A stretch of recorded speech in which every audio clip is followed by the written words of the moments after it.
Hello everyone, welcome to my channel. जैसा कि आप देख सकते हैं, पिछली वीडियो में मैंने आपको फेस ड्रॉ करके दिखाया था। तो इस वीडियो में हम हेयर ड्रॉ कर रहे हैं। यहाँ सबसे पहले मैं लाइट पेंसिल का यूज़ कर रहा हूँ। यहाँ मैं बी पेंसिल का यूज़ कर रहा हूँ। सबसे पहले हम क्या करेंगे, जिस डायरेक्शन में हमारा रेफरेंस फ़ोटो में हेयर है, जैसा आप यहाँ देख सकते हैं मैं ड्रॉ कर रहा हूँ, सेम उस डायरेक्शन में हम लाइट पेंसिल से ड्रॉ करेंगे। फिर उसे हम ब्लेंड करेंगे और उसके बाद फिर हम उस पर डार्क लेयर ऐड करेंगे। सेम आपने उतने लेयर ऐड करनी है जितनी लेयर्स रेफरेंस फ़ोटो तक आपका रिजल्ट ना आ जाए। जैसे कि सबसे पहले मैं बी का यूज़ करूँ, आप देख सकते हैं यहाँ पर। फिर मैं इस पर ब्लेंड करके डार्क का यूज़ करूँगा, और डार्क के लिए मैं यहाँ पर 7B का यूज़ कर रहा हूँ, जो फेवर कैसर की पेंसिल है। और इसमें मैंने ब्लेंडिंग के लिए हेयर ब्रश यूज़ किया। आप देख सकते हैं यहाँ पर मैं डार्क का यूज़ कर रहा हूँ, और सेम इसी तरीके से पूरा स्केच मैंने ड्रॉ किया है। हेयर ड्रॉ किए हैं, आप देख सकते हैं। आपने बेसिकली ऑब्जर्व करना होता है रेफरेंस फ़ोटो को कि उसमें कैसे ड्रॉ हुआ, और सेम उसी तरीके से आपने फिर ड्रॉ करना है। यहाँ आप चाहें तो एक साथ पूरा ड्रॉ कर सकते हैं। पहले पूरे हेयर को एक लेयर ऐड कर ली, फिर उसका ब्लेंड करके सेकंड लेयर ऐड की, फिर डार्क की लेयर ऐड की।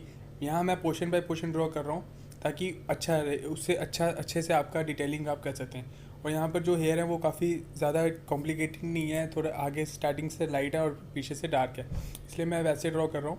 आपने बस ऑब्जर्व करना है फोटो को और बिल्कुल वैसे ही ड्रॉ करना है। अब आप ये वीडियो देखें तो आपको पता चल जाएगा कि मैंने कैसे ड्रॉ की है।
है।